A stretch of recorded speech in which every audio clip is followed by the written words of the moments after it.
Muito obrigado, muito boa tarde a todas e a todos, senhoras e senhores deputados, colaboradores do Grupo Parlamentar, senhores membros da direção do Grupo Parlamentar, convidados e, sobretudo, uma palavra muito especial de felicitação ao professor Joaquim Sarmento, nosso líder parlamentar, não só pela realização destas jornadas, pela qualidade dos intervenientes que convidou, pela abertura que denota. O PSD é um partido que não está fechado, que não se encerra apenas dentro daquilo que são os seus militantes, os seus atores políticos. Nós estamos permanentemente abertos ao diálogo, quer com as outras forças políticas, quer com as forças sociais, quer com personalidades que, de alguma maneira, intervêm nos domínios em que são mais especializados, como é o caso dos convidados que ainda hoje aqui estiveram e estão. E quero dedicar esta palavra de reconhecimento pela forma como estas jornadas foram organizadas e pela forma como o nosso líder parlamentar tem conduzido a nossa bancada parlamentar. Creio que começam a ficar bem notadas as características que nós queremos possam ser reconhecidas no nosso trabalho político e também no nosso trabalho parlamentar. Termos combatividade, termos capacidade de cumprirmos a tarefa e a missão que o povo nos confiou, de sermos a principal força política da oposição também aqui no Parlamento, sermos, portanto, fiscalizadores e escrutinadores da ação do Governo. Essa é uma tarefa que nós não podemos eximir-nos a cumprir, porque foi aquela que a vontade popular nos atribuiu, mas, simultaneamente, termos a sobriedade, o sentido de responsabilidade, a competência e a qualificação como elementos-chave para nos podermos apresentar como alternativa política para podermos sair vencedores nas próximas eleições legislativas. E se há forma, ou aliás, se há personalidade onde isto se conjuga de forma a poder perpassar para a comunidade, para os nossos eleitores, é a forma como o nosso líder parlamentar Joaquim Miranda Sarmento, a sua personalidade, a sua forma de estar, está a catapultar o nosso trabalho político para precisamente termos como escopo e finalidade estarmos ao serviço das pessoas, estarmos ao serviço da comunidade, não fazermos a política apenas do bota abaixo, do protesto, da berraria, mas fazermos uma política séria, contundente, é verdade, firme, exigente, mas também sóbria o suficiente para nos credibilizar como alternativa para governarmos o país. Portanto, caro Joaquim, muitos parabéns por este momento e por esta liderança parlamentar.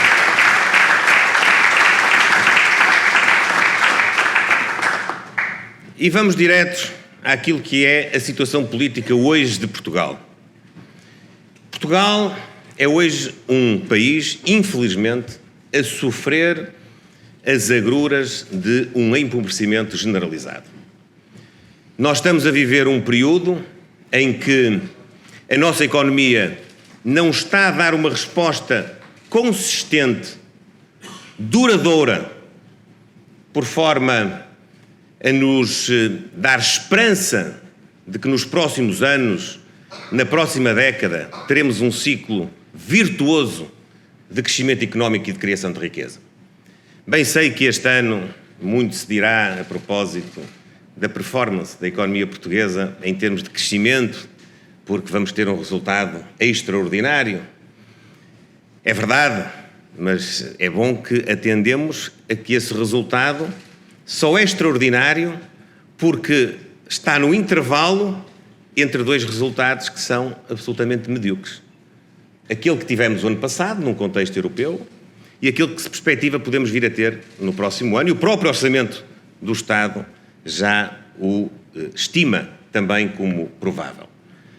Portanto, não há uma evolução sustentada, consistente, onde a nossa taxa de crescimento económico possa ombrear com aqueles que são os países que se comparam connosco, com aqueles que são os países, os chamados países da coesão dentro da União Europeia, aqueles que precisam de uma ajuda extra para se aproximarem da linha da frente. Nós estamos, aliás, muito mal colocados, quer do ponto de vista do rendimento per capita no âmbito da Europa a 27, somos, como sabem, os 21º em termos de resultado, como estamos muito pior ainda, estamos mesmo no fundo da tabela nos países da coesão. Portanto, aqueles que se comparam connosco. E isso é um sinal de empobrecimento.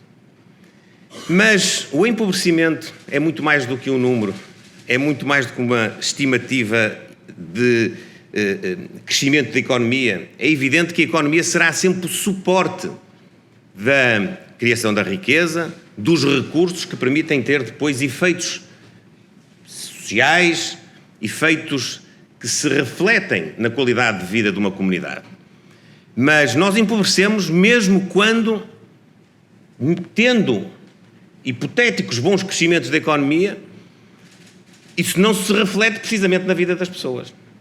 E, portanto, eu gosto de colocar à reflexão do país, e quero que o PSD siga este caminho, de perguntar aos portugueses se efetivamente, para além desta estatística, sentem nas suas vidas que estão melhores ou que estão piores, que a sua condição está a melhorar ou está a piorar. Todos os indícios vão no sentido de que estamos a piorar. Quando um português quer ter uma resposta do Serviço Nacional de Saúde, se dirige a uma urgência e essa urgência está encerrada, ou se não está encerrada, tem um tempo de atendimento médio de 5 horas, de 6 horas, de 7, de 8, de 9, de 10, às vezes mais. Esse português está mais pobre. Esse português não tem a resposta que merecia e que ambiciona legitimamente por parte do Estado. Quando um aluno chega à escola no primeiro dia de aulas e lhe falta um professor a uma ou mais cadeiras, esse aluno, a sua família está mais pobre, porque esse aluno e essa família não estão a ter as mesmas oportunidades que os outros têm. Quando uma família não tem médico de família, apesar de lhe ter sido prometido, essa família está mais empobrecida, porque o primeiro contacto com o sistema não lhe está a ser proporcionado. Quando muitas das famílias portuguesas e dos alunos portugueses ainda não recuperaram a aprendizagem que perderam durante o período da pandemia, e esse exercício tem de ser feito, nós temos de saber exatamente o que é que falta recuperar, nós estamos mais pobres. Nós estamos mais pobres também porque damos ao Estado mais daquilo que é o rendimento do nosso trabalho. E podemos falar quer do ponto de vista individual, quer do ponto de vista familiar, quer do ponto de vista das empresas. Um país também empobrece quando a riqueza que é capaz de criar do ponto de vista individual com o rendimento do trabalho das pessoas, do ponto de vista da criação de riqueza na economia, é endossada, a maior parte dessa riqueza é endossada ao Estado. E, portanto, fica menos na esfera de disponibilidade de cada um. É também um sinal de que nós estamos a empobrecer, porque nós estamos a pagar mais impostos do que alguma vez pagámos até hoje. Ao mesmo tempo que temos, precisamente, as maiores dificuldades de que há memória no acesso aos serviços públicos. Quando nós temos instrumentos de financiamento à nossa disposição para, precisamente, poder atacar aquilo que é uma conjuntura altamente desfavorável, em particular aquela que adveio da pandemia, que ainda não acabou, e agora, mais recentemente, da guerra. De um processo inflacionista que começou antes da guerra. Começou há mais de um ano, em agosto do ano passado, e que se agravou, naturalmente, com os efeitos da guerra. Quando nós temos instrumentos financeiros à nossa disposição para serem utilizados precisamente para recuperar O nome até é recuperação e resiliência. Portanto, recuperação e resistência no momento da dificuldade. E olhamos para a taxa de execução do PRR, que é praticamente nula, nós estamos a contribuir para agravar o empobrecimento do país. Quando nós temos um quadro plurianual que devia ter acabado a sua execução em 2020, mas que naturalmente foi prolongado por força da pandemia. O Portugal 2020 ainda tem 25%, cerca de 25% de recursos por executar. Nós já estamos a falar e a construir projetos para o quadro 2030, mas ainda não executámos 25% da disponibilidade que o país tem relativamente ao programa anterior. Nós, quando isso acontece, estamos também a empobrecer. Quando nós tomamos decisões políticas que têm como consequência onerar o dinheiro que é de todos, nós também empobrecemos. Quando nós, país, quando o Partido Socialista, para ser mais preciso e para não haver dúvidas de interpretação, quando o Partido Socialista, por escolha voluntária, intencional, de convicção, quis renacionalizar parte, primeiro, do capital da TAP e agora a totalidade,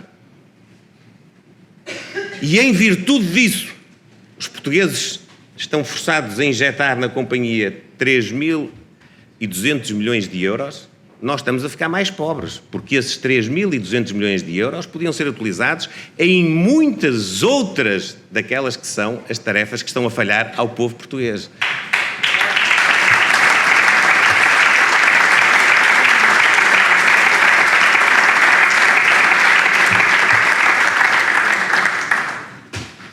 E quando já começamos a perspectivar como solução para alguns dos problemas o encerramento de serviços, ainda por cima vindo do Partido Socialista, eu aliás não posso deixar de notar que hoje há um artigo na imprensa de um ex-ministro da Saúde deste período, não estou a falar de outros governos socialistas, deste período, destes 7 anos, cujo título é Reformar não é encerrar, isto é uma confissão daquilo que é o falhanço da política de saúde em Portugal nos últimos anos.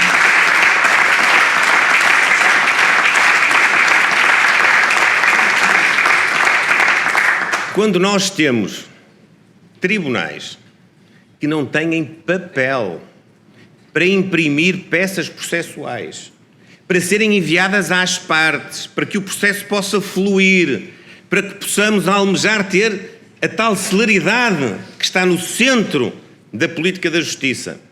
Quando essa denúncia é feita um pouco por todo o lado, eu tenho recebido relatos de funcionários judiciais, ainda esta semana, na rua, um funcionário judicial procurou-me, da comarca de Aveiro, na circunstância, a explicar-me que todos os dias era destinada a cada secção uma resma de papel e que ela era entregue diariamente, que era para não haver abusos, não é? Porque se entregar 5 resmas para 5 dias, o Ministério da Justiça tem medo que as 5 resmas sejam gastas logo no primeiro dia, depois nos outros 4 dias não haja, pura e simplesmente, hipótese nenhuma. Isto está a acontecer. Isto está a acontecer. E há aquele caso, que aliás já foi difundido também pela imprensa, de um advogado que, perante uma decisão do juiz, que se mostrou incapaz de poder enviar documentação do processo às partes, enfim, escreveu, preto no branco, que não podia fazê-lo porque não havia papel para imprimir, foi o advogado que se disponibilizou e, portanto, ofereceu ao tribunal uma resma de papel para o processo poder andar. Quando isto acontece, isto é sinal de empobrecimento. Isto é sinal de desinvestimento, com certeza, mas isto é sinal de que as políticas, as decisões, as escolhas têm consequências. Nós, durante muito tempo, falámos das cativações e levámos em troca que éramos uns exagerados, que o país estava a recuperar rendimento, as pessoas estavam a recuperar rendimento, não havia austeridade, não havia cortes, mas não nos foi dito, como resposta, a verdade toda. Claro que o país teve que recuperar rendimentos, pois teve. Aliás, nós só perdemos rendimentos porque uma governação socialista deixou o país na pré-bancarrota. Foi só por isso.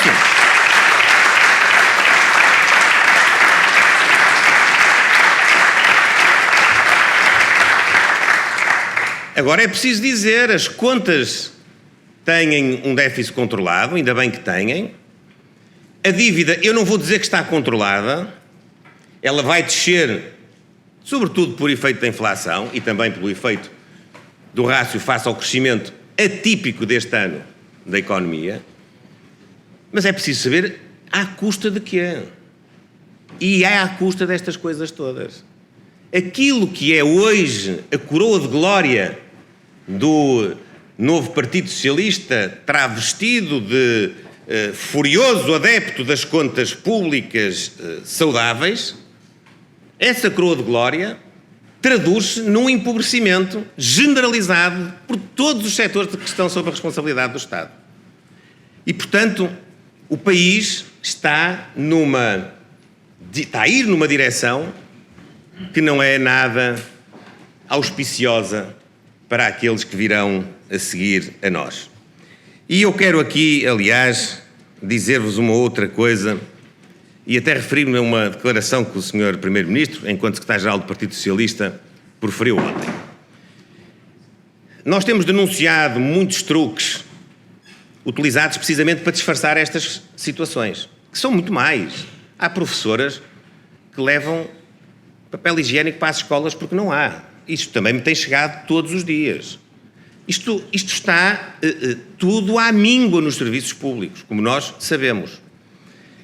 Nós sabemos, inclusivamente, que o Sr. Primeiro-Ministro, há 3 meses ou 4, anunciava com pompa e circunstância que as leis eram para se cumprir e que, portanto, iríamos ter em janeiro de 2023 um aumento histórico das pensões.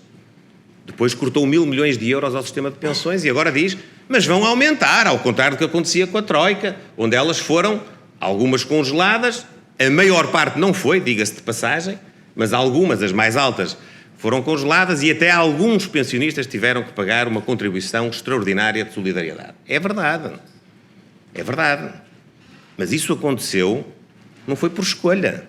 Isso aconteceu porque nós fomos obrigados pela palavra que foi subscrita pelo líder do Partido Socialista com a anuência e a cumplicidade do seu número 2, que por acaso se chamava e chama António Costa.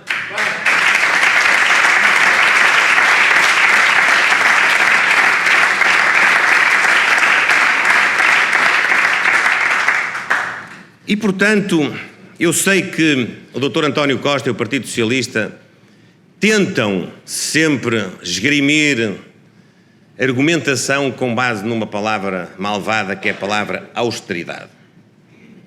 É a palavra austeridade.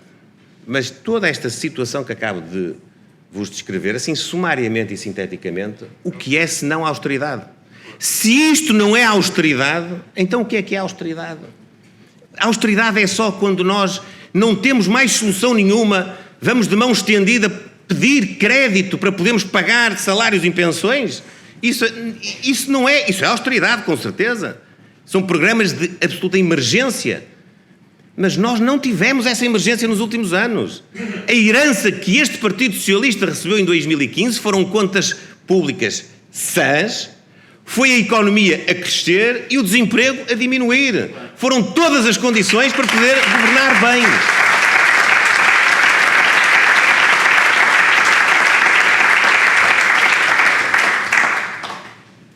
E quando nós começamos a ouvir os responsáveis do Partido Socialista, eu vinha para aqui há pouco e ouvi o Dr. António Costa a falar ontem. E até um ministro que está agora muito, enfim, na moda, que é o nosso Ministro do Ambiente, creio que na sua veste dirigente distrital aqui em Lisboa do Partido Socialista, virem com aquele discurso do papão da direita. A direita que corta, a direita. Quem é a direita para fazer isto e para dizer aquilo? Quando nós vemos, como vimos desde que o orçamento foi apresentado, tanto PowerPoint, tanta explicação, quando há simultaneamente muitos PowerPoints do Partido Socialista e do Governo e o uso dessa palavra papão para assustar o povo português da direita, quando nós sentimos isto, é sintoma que o Partido Socialista já está muito enrascado. O Partido Socialista já não sabe o que há de fazer. Porque este é sempre o plano, quando não sobra mais nada na argumentação. Nós devíamos estar a receber do Partido Socialista o projeto que o Partido Socialista hoje apresenta ao país, ainda por cima dispõe de todas as condições políticas para o executar, tem maioria absoluta no Parlamento. O que é que o Partido Socialista quer dar às pessoas? O que é que quer dar à sociedade portuguesa? Que projeto temos nos próximos anos para nos desenvencilharmos deste processo de empobrecimento? Era isso que nós devíamos ter como resposta do Partido Socialista. Mas o que é que o Partido Socialista anda a fazer nos seus encontros de difusão da sua proposta do orçamento? A direita para aqui, a direita para ali e muito PowerPoint, muito plano de intenções. É exatamente isso que é o Orçamento do Estado para 2023. Se este Orçamento do Estado tivesse credibilidade e tivesse da nossa parte uma expectativa dos portugueses de que ia ser executado, nós teríamos de olhar para os 7 últimos anos e comprovar que a palavra dada na proposta do orçamento era honrada na sua execução. Mas é precisamente o contrário. Nenhum dos últimos 7 anos demonstra capacidade de executar o orçamento. Portanto, todo o folclore que é feito quando da apresentação do orçamento é isso mesmo, é folclore político, porque não se vai traduzir, não se vai executar. Muito daquilo que é prometido agora vai ser prometido outra vez no próximo ano, na próxima proposta de orçamento do Estado.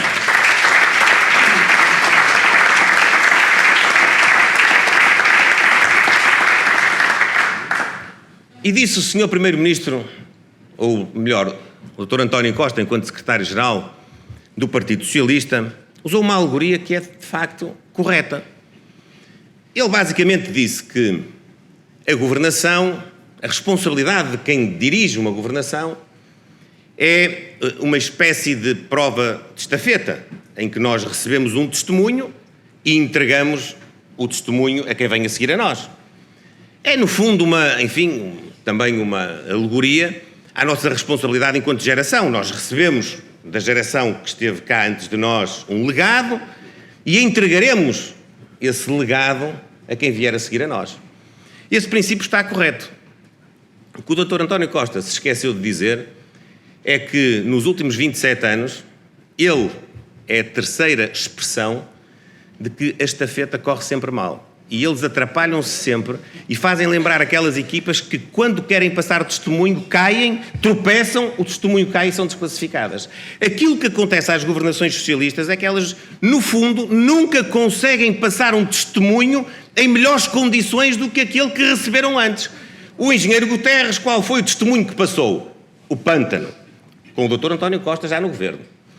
O engenheiro Sócrates, qual foi o testemunho que passou? A bancarrota, com o Dr. António Costa, primeiro no governo e depois na principal Câmara do país. E número 2, do Partido Socialista. Qual é o testemunho que o Dr. António Costa quer agora passar-nos?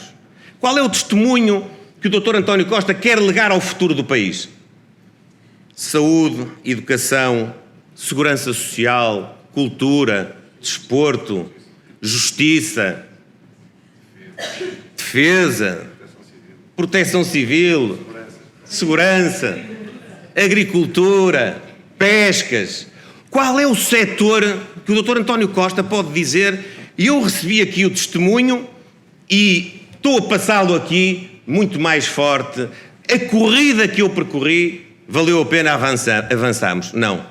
O Dr. António Costa, pela terceira vez na vida política dele, vai receber um testemunho, vai-se atrapalhar e tropeçar e, infelizmente, vai entregar o testemunho, ou então nem sequer o entrega, porque ele caiu no chão e teremos de vir nós apanhá-lo e reiniciar a corrida para lhe tornar a deixar, a ele ou a alguém a seguir a nós, isso sim, um testemunho em muito melhores condições. Ora, isto não tem de ser uma fatalidade. E não tem de ser uma fatalidade para nós, para o PSD.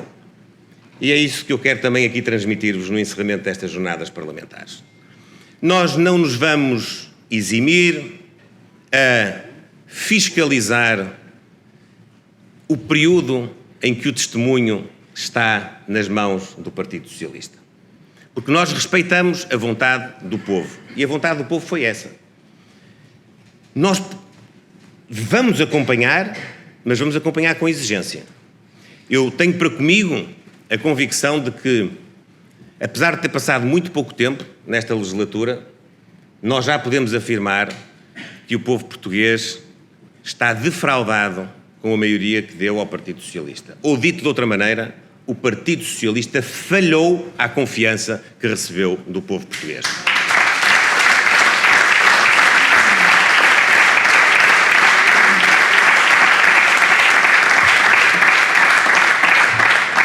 Portanto, senhoras e senhores deputados, caro líder parlamentar e demais membros da direção, evidentemente também cumprimento os nossos convidados, mas esta palavra não lhes é tão dirigida a eles. O nosso trabalho nos próximos tempos vai depender muito também do vosso desempenho. Eu não me eximo às minhas responsabilidades, a direção do partido não se exima às suas responsabilidades. Nós temos plantado pelo país uma estrutura forte ao nível do nosso dirigismo, local, distrital, ao nível da nossa frente de intervenção política e cívica, que são as autarquias locais, nas câmaras municipais, nas assembleias municipais, nas juntas de freguesia, nas assembleias de freguesia. Nos governos regionais dos Açores e da Madeira, nós temos todas essas capacidades ao serviço do país. E temos também a nossa delegação no Parlamento Europeu e temos também o nosso grupo parlamentar na Assembleia da República. E aquilo que eu vos quero pedir para finalizar é que estejam, como têm estado, entrosados, articulados, solidários com todos aqueles que, pelo PSD, cumprem estas tarefas aos mais variados níveis. Somos, aliás, um exemplo, e eu quero cumprimentar-vos e dar-vos nota da minha gratidão por isso, somos um exemplo, precisamente, de capacidade de nos articularmos. Não pensamos todos da mesma maneira, bem o sabemos, mas temos-nos articulado, temos-nos entrosado, não temos nenhuma divergência e muito menos que se compare àquelas que há dentro do Governo.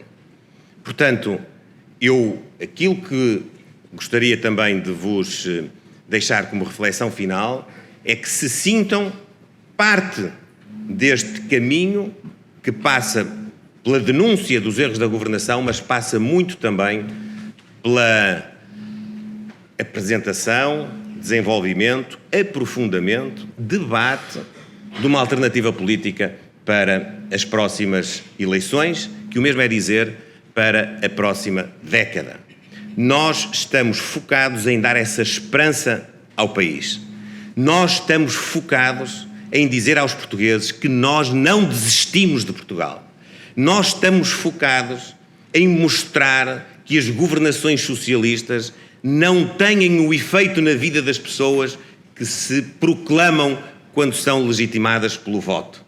E nós estamos focados em mostrar que temos políticas, que temos recursos humanos, que contamos com todos aqueles que na sociedade são dinâmicos, são competentes, são capazes para construir um Portugal mais justo, mais equilibrado e que ofereça mais oportunidades aos filhos deste país.